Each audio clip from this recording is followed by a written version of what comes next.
One of the things after COVID is managers had to learn to adapt their strategies to now manage remote or co-located teams. And that was a real doozy. Now, we're a few years into this, and some people have gone back to the office and some people haven't.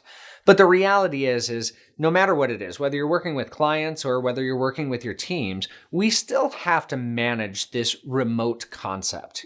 Zoom meetings, Teams meetings, WebEx meetings, Google Meets, all of those are pretty well here to stay. We've learned that they can save some money, they can save some time, and they can save some energy. So, how does a manager manage that remote communication?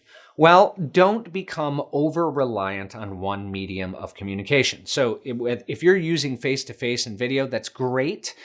You're able to see some body language, facial expression, assuming that you have the cameras on. One of the things that I encourage is the 80-20 rule. Anytime that I'm having a meeting with my team, the expectation is that the camera is on at least 80% of the meeting. Now, I understand when you're working from home, sometimes you're going to have to turn that camera off. You're going to have to move away or anything else. But the 80-20 rule is a good standard for a manager to implement with their team to say the expectation is to be on camera. That way you can see the facial expressions, you can hear the tone and inflection more effectively, and you can engage with people. We all have been in that situation where we turned the camera off and then we changed our attention to somewhere else. Let's be honest.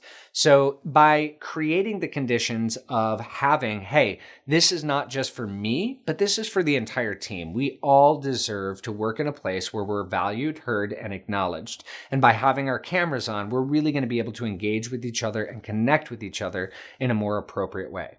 But don't just rely on that video communication. This is where things like voice notes, utilizing other modes of communication, whether it's even just picking up the phone, something so simple. Now, a lot of people say, I don't want a phone call. But the reality is if you've ever called somebody that has said that in the past and then all of a sudden heard the joy in their voice because you're actually getting a phone call, can be a really, really powerful experience. Writing a letter, not just an email, not an electronic letter, but sending a card or a letter can be a really powerful way. Managers have a lot of tools, and when we've gotten into this remote workspace or this hybrid workspace, we've become a little bit over-reliant on some of them.